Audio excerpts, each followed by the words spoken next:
V nedeljo, 22. oktobra 2017, se bodo ob 7. uri zjutraj odprla volišča, na katerih bomo izbirali novega predsednika Republike Slovenije. Na naši televiziji smo se odločili, da pred kamero povabimo vse predsedniške kandidate. Nekateri se žal niso odzvali. Tistim, ki pa so se, smo zastavili nekaj vprašanj, ki zadevajo gluhe in naglušne ter gluhoslepe in tudi druge invalide.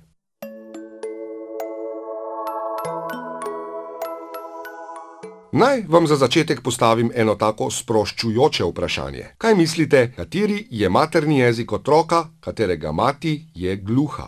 Jaz mislim, da je prvi materni jezik vsake matere med materom in otrokom ljubezen, prvi dotik in objem, kasneje se pa otrok nauči tudi znakovnega jezika in seveda tudi jezika, ki je v okolju, v katerem odrašča.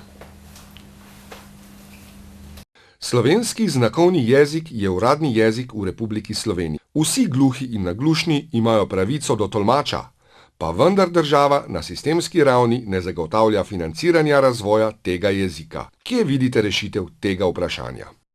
Menim, da je rešitev v povezovanju vaše zveze z resornimi ministrstvi in v dodatnem financiranju iz strani državnega proračuna, da bi se lahko bolj dosledno spoštovalo te določbe, ker menim, da si to vsekakor zaslužite.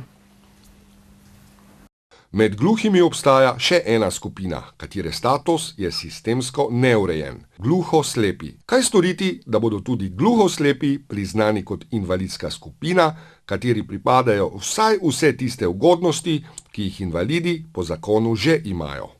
Za te ljudi, ker so pravzaprav na nek način izolirani, ker ne vidijo in ne slišajo, in kjer osnovne metode, s katerimi lahko pomagamo ali gluhim ali slepim, bo potrebno narediti še veliko. Jaz verjamem, da v drugih uspešnih državah sveta obstajajo strokovnjaki in dobre prakse, iz katerih bi se lahko tudi Slovenija veliko naučila in tem ljudem tako omogočila bolj kakovostno življenje in priložnost, da se vključijo v družbo. In ko smo že pri invalidnosti, ugotovljeno je bilo, da imajo gluhi v Sloveniji najslabši položaj med vsemi invalidi. Ni jim priznana 100-odstotna telesna okvara, zaradi česar jim ni priznana invalidnina, nimajo dodatka za pomoč in postrežbo na domu. Kaj torej lahko za to storite?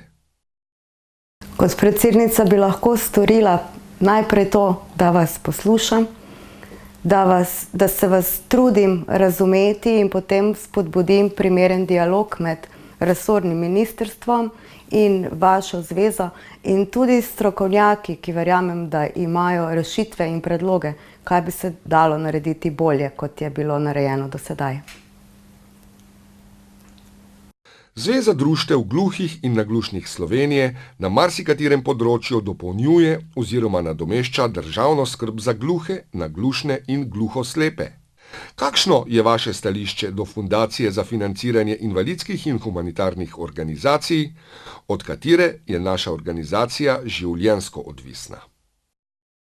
Jaz menim, da za vašo fundacijo, tako kot za vse druge fundacije, ki se trudijo pomagati skupinam ljudi, ki so v stiski in katerih status je otežen in neenakopraven, bi morala veliko več narediti država iz državnega proračuna na podoben način, kot se urejajo stvari za večje skupine ljudi, ker si prav vsak zasluži enake možnosti in enake pravice in to bom vedno zagovarjala.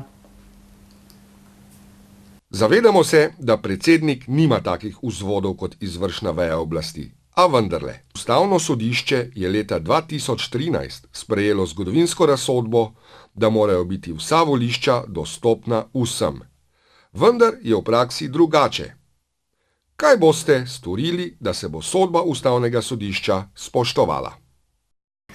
V Sloveniji se marsikakšna sodba oziroma razsodba odvija prepočasi implementacija le-te. In menim, da bi morala biti Slovenija toliko zrela, da bi takšne postopke pospešila. Kot predsednica to seveda lahko storim samo s pozivom, s dialogom, s tistimi, ki so za to odgovorni.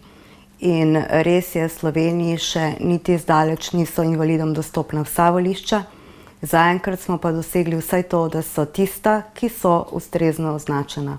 Bo pa potrebno na tem področju narediti še veliko.